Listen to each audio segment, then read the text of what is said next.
2016 முன்னாடி யூபிஎஸ்சி அந்த தேர்வுல ஒவ்வொரு ஆண்டும் 100க்கு மேல தமிழ்நாட்டு பசங்க தேர்வாகிட்டு இருந்தாங்க.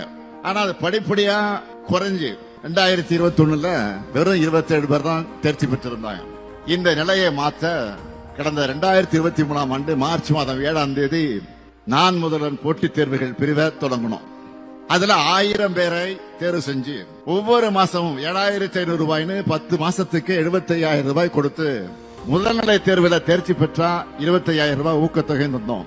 இந்த ஆண்டு பட்ஜெட்ல முதன்மை தேர்வில் தேர்ச்சி பெற்றவர்களுக்கு அவங்களுடைய டெல்லி பயணம் மற்றும் சிறப்பு பயிற்சிகளுக்கு ஊக்கத்தொகையா 50000 ரூபாய் வழங்கப்படும் அறிவிச்சோம். இதோ அவுட்புட் என்ன தெரியுமா?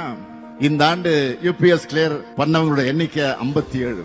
அந்த 57ல அவங்கள 50 பேர் நான் முதல்வன் ஸ்டூடெண்ட்ஸ்.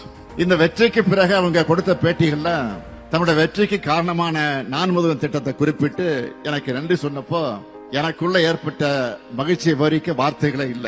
யூபிஎஸ்சில மட்டுமல்ல, எஸ்எஸ்சி பேங்க் எக்ஸாமுக்கு 1000 பேரை தேர்ந்தெடுத்து 510 பேரை ட்ரைனிங் பண்ணதுல 58 பேர் செலக்ட் ஆகியிருக்காங்க. இப்படி மாணவர்களுக்கு மட்டும் இல்ல, வளர்ந்து வரும் தொழில்நுட்பங்களுக்கு ஏற்ற மாதிரி பேராசிரியர்களுக்கும் விரிவுரையாளர்களுக்கும் நான் முதல் திட்டத்துல முன்னணி தொழில்நுட்பம் மூலமா பயிற்சி அளிச்சு இதுவரைக்கும் 1 லட்சம் பேருக்கு திறன் பயிற்சி சான்றிதழ் வழங்கி இருக்கிறோம். என்னை பொறுத்த வரைக்கும் தமிழ்நாடுனா சிறந்த கல்வித்தரம், சிறந்த பயிற்சி, எதிர்காலத்துக்கு உத்தரவாதம் அளிக்கிற உன்னதமான உயர்கல்வின்னு எல்லாரும் சொல்லணும்.